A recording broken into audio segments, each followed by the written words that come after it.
All right, April, thank you. We want to start with our celebration of Hispanic Heritage Month now.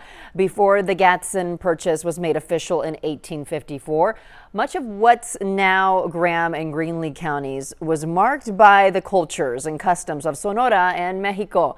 Families with this heritage have made their livelihoods there for generations, and some even found a launch pad for their education nearby. Now, Jose Sosaya, you went back to school in Thatcher to talk to a group of graduates for more on this. That's right, Lydia. A little bit of a drive, but we wanted to follow up on the story with you looking at community college. So you're seeing here on your screen 49% of all students who got a 4-year degree actually were enrolled in a public 2-year college. That was in the past 10 years if you're seeing that 2015-16 academic year. So I'll give you some background on that. I want to show you the next graphic. So they're looking at the 2018-19 academic year enrollment at all community colleges in the country. 25% of students were of Hispanic background. Now, that happens to be the same percentage that makes up the student body at Eastern Arizona College. And here you're seeing my conversation with a nonprofit called the Eastern Arizona Hispanic Heritage Corporation. They want to raise more scholarship money for students.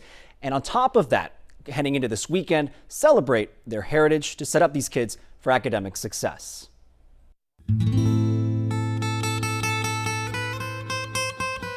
What we're doing is we're encouraging also our Hispanic brothers and sisters, the youngsters, to educate themselves, to get a piece of the pie, to come to EA, and it's right here.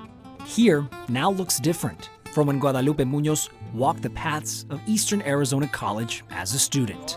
Out on a campus stroll, Lupe shares how this chapter in his life story set him up for success as an engineer in companies like Boeing.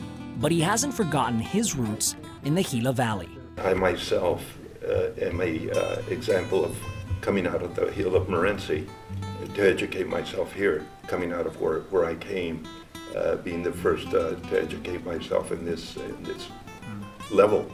Lupe's dad worked as a smelter in the copper mine that has been his community's landmark. This kind of family story is one EAC President Todd Haney sees as vital to growing the college's experiences, not just for Latino students, but for their other peers on campus.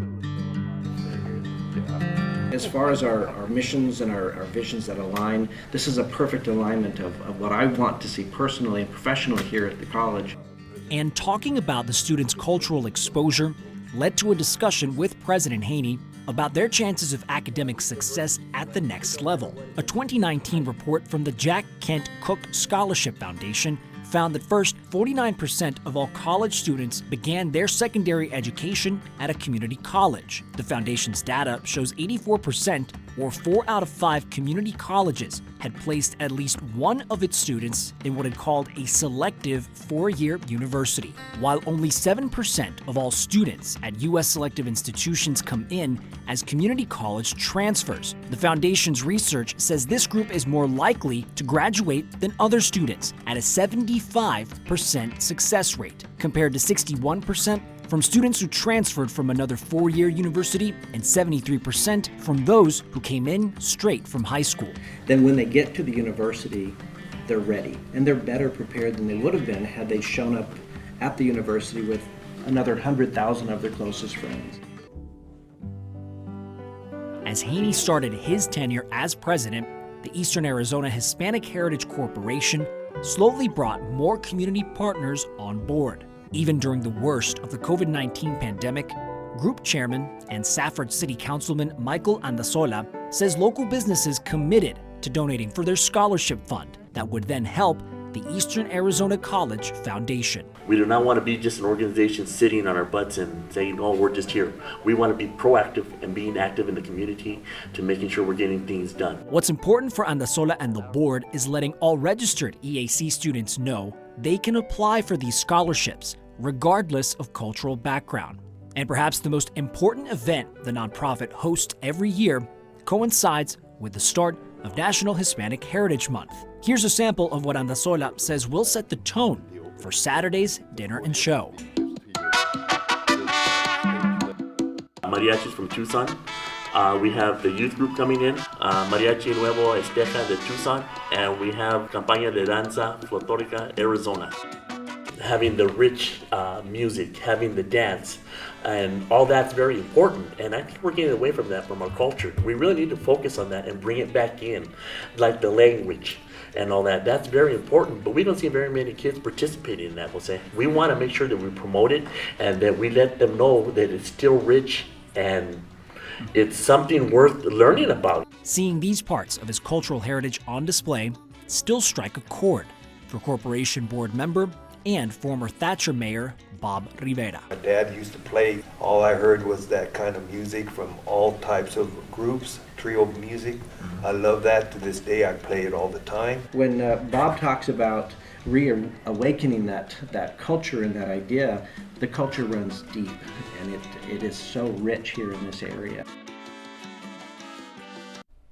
So heading into the weekend, while the corporation will work to get those donations to cover more tuition for kids at EAC, the board says it also has some big goals on its list, including building a space that will actually serve as a Hispanic history museum and even function as a school for aspiring mariachi musicians and folk dancers. That kind of center opens the doors to greater awareness and education.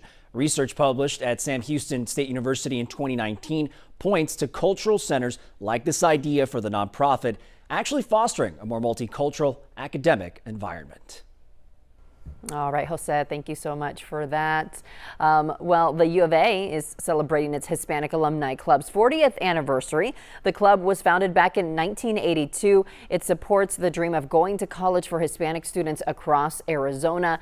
UAHA provides scholarships and retention programming for more than 100 U of A students each semester. Now, Pima County is teaming up with Visit Tucson to celebrate Hispanic heritage all month with everything from food to concerts. The city describing Viva Tucson as a month-long fiesta. The first event, a free concert for Mexican Independence Day at the Fox Theater tonight. KGUN 9 will be covering Viva Tucson events and all other stories all month. You can find all of our Hispanic heritage articles in one place. Just go to kgun9.com and click on the banner that says Hispanic Heritage Month. And stay tuned for more stories dedicated to Spanish and Latin American culture.